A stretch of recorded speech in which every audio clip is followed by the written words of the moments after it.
Yeah, sure. I've been a teacher, an English teacher at Carlmont High School for the last 5 years. Carlmont High School is in between Redwood City and San Mateo in the San Francisco Bay Area. And I've been teaching English, language arts to mostly seniors for the last 5 years here.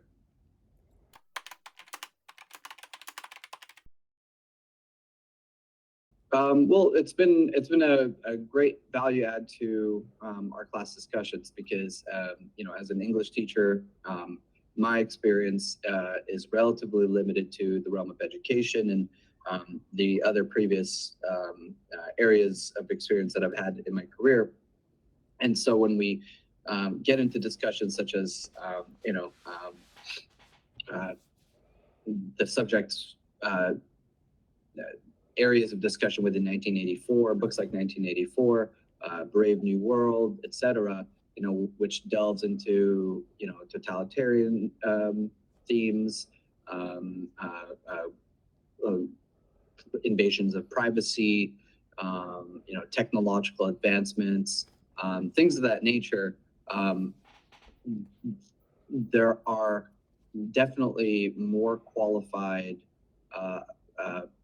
folks who would be able to give, their 2 cents on the subject matter and to give my students an opportunity to have, a Q&A, not just like not just a speech or a seminar, right? It's a Q&A, it's a conversation, and it allows the students to ask questions from people who have lived it. And so, one of the things that comes to mind was one of our last guest speakers talked about their experience.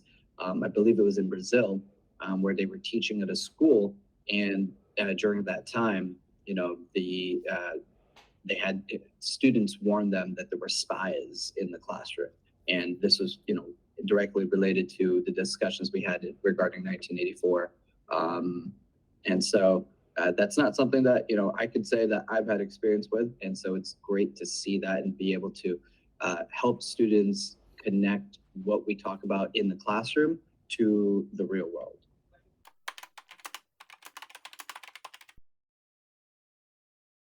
Yeah, for the most part, the students were pretty excited about that discussion and those discussions, and they were very thought-provoking. I recall the discussions we had where the two of you were even guest speakers, and it was the type of conversation where after the seminar, the students were talking amongst themselves and talking to me about how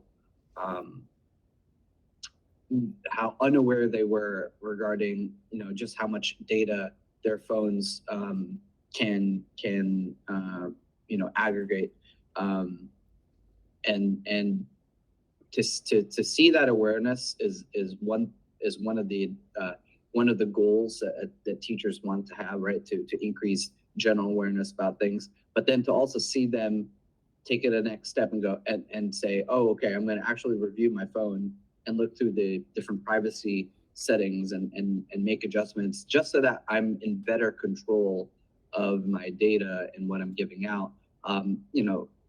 Especially given our discussions, the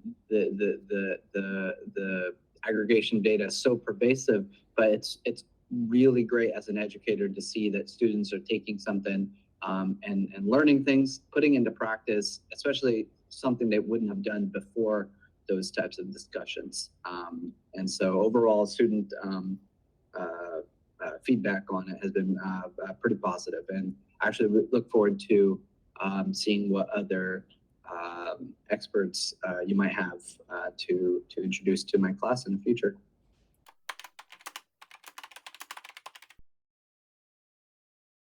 Yeah, I think on top of what I said before regarding, the access to for students to the access that they get to subject matter experts that go beyond my personal experience and my personal education, and to go along with the exposure to,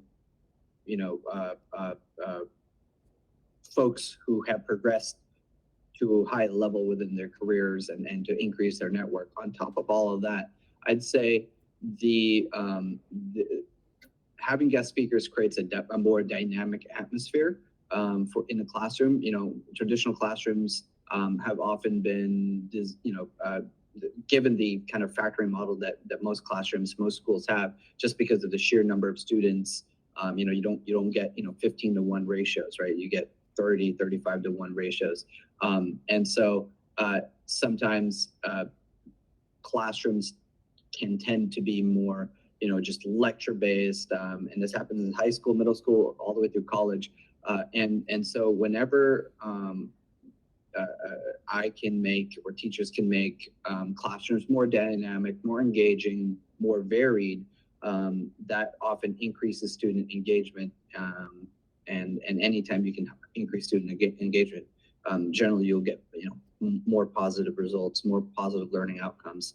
And so having that variety, right? It's one thing for your high school teacher to say something. It's another for someone who has a PhD, who's had 15, 20, 30 plus years experience, who's been published in multiple peer-reviewed journals, and then has actually practiced what they've said. It's one thing for me to say something. It's another for folks like that who are coming in to visit and giving us, gracefully giving us their time to say something. I think students really perk up and listen to that.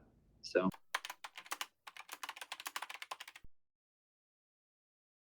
Yeah, I think for students,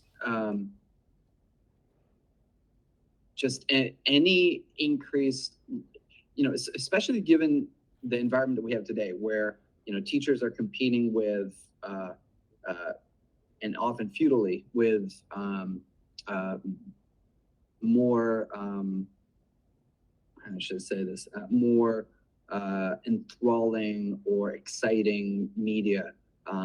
Students have access to their phones, to the internet, to games, to videos, to a whole range of stimulants.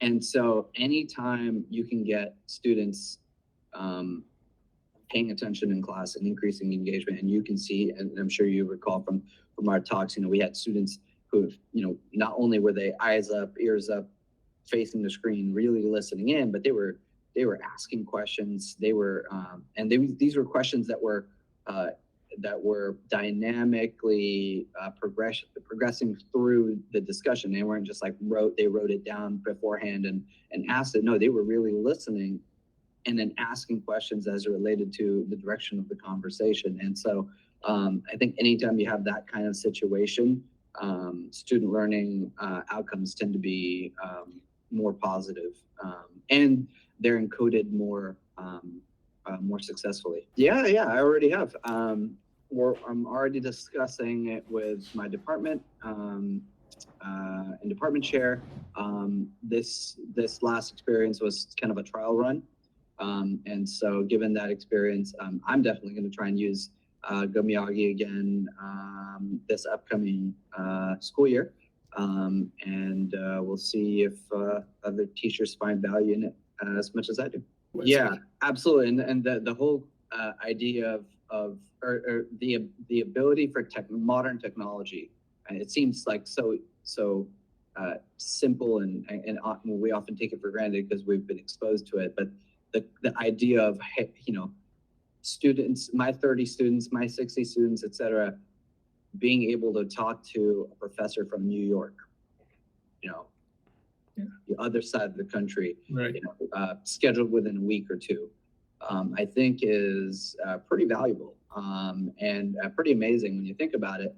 And so I think it's a good value add as a tool to teachers, and I think should be strongly considering, accessing that network of knowledge, that wealth of knowledge, especially from mentors or senseis that they're at the point in their career where it's just really about giving back to the community. So, I mean, it's a relatively low risk, high reward proposition, and value add to your teaching, and I think, like with anything,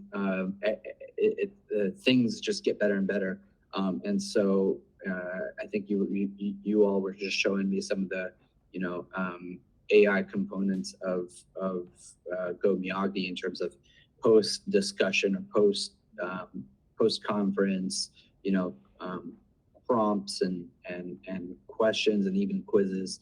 And I think that's a pretty cool thing that again just keeps getting better and better. And so I certainly will be using it in the future. We'll be using GoMiyagi. It's just a matter of time.